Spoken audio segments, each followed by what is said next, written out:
विज्ञापन केस में supreme court ने मंगलवार को बाबा रामदेव और पतंजलि आयुर्वेद के मैनेजिंग डायरेक्टर आचार्य बालकृष्ण को जवाब दाखिल करने के लिए आखिरी मौका दिया है। भ्रामक विज्ञापन केस में सुप्रीम कोर्ट ने मंगलवार को बाबा रामदेव और पतंजलि आयुर्वेद के मैनेजिंग डायरेक्टर आचार्य बालकृष्ण को जवाब दाखिल करने के लिए आखिरी मौका दिया। अदालत ने कहा कि एक हफ्ते में जवाब दाखिल कीजिए, अगली सुनवाई 10 अप्रैल को होगी। अदालत ने कहा कि सुनवाई पर रामदेव और बालकृष्ण मौजूद रहे।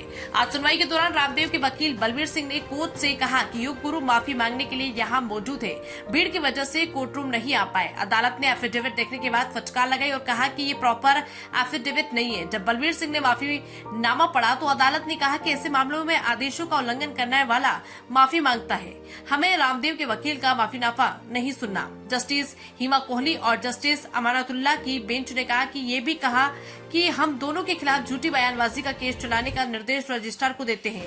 अदालत ने बलबीर सिंह से कहा कि आप तैयार रहिएगा। सुप्रीम कोर्ट की फटकार बाद रामदेव और बालकृष्ण कोर्ट रूम पहुंचे और रामदेव ने बिना शर्त माफी मांगी। बेंच ने कहा कि केवल सुप्रीम कोर्ट नहीं, देश के हर अदालत के आदेश का सम्मान होना चाहिए। आपको अदालत के निर्देशों का पालन करना था और आपने हर सीमा लांघी। अदालत ने कहा कि जब पतंजलि हर कस्बे में जाकर कह रही थी कि एलोपैथी से कोविड में कोई राहत नहीं मिलती, तो केंद्र ने अपनी आंखें क्यों बंद कर रखी थी। सही एफिडेविट फाइल न करने पर केंद्र की ओर से सॉलिसिटर जनरल तुषार मेहता ने कहा कि जो हुआ वो नहीं होना चाहिए था। मेहता ने रामदेव और पतंजलि के वकीलों को सहयोग करने की पेशकश की।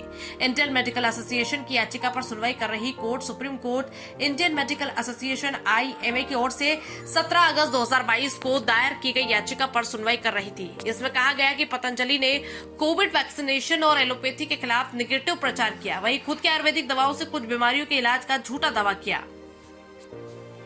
क्या आप चाहते हैं दुनिया में दिखना? क्या आप चाहते हैं कि आपका YouTube और वेब पोर्टल की खबरों को टीवी पर दिखाना? सही रास्ता नहीं मिलता, पैसे होते हैं बर्बाद, विज्ञापनों के लिए दर दर भटकना पड़ता है, फिर भी नहीं मिलता, सूचना विभाग आपको अहमियत नहीं देता। सभी समस्याओं का हल है हमारे पास।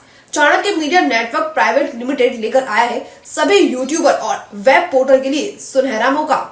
सूचना प्रसारण मंत्रालय से रजिस्टर्ड करके OTT और IPTV के माध्यम से अपने चैनल को ले जाएं सभी स्मार्ट एंड्रॉइड टीवी पर। आज ही संपर्क करें 9643761495 या व्हाट्सएप करें 8287399909 पर। अब आप भी बन सकते हैं सिटीजन जर्नलिस्ट, लड़ सकते हैं अपनी लड़ाई खुद। अपने हक की लड़ाई में चाणक्य न्यूज इंडिया है आपके साथ।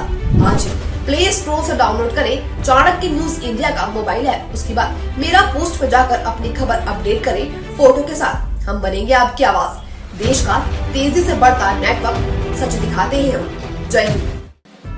खबरें जो आपको सीधे जोड़ती हैं हमसे, जिनका आपकी जिंदगी पर होता है सीधा असर, खबरों की वही तस्वीर, बिना बदले बिना डरे, जज्बा सच का लिए, सच दिखाते हैं। चाणक्य न्यूज इंडिया, हम हैं हिंदुस्तानी।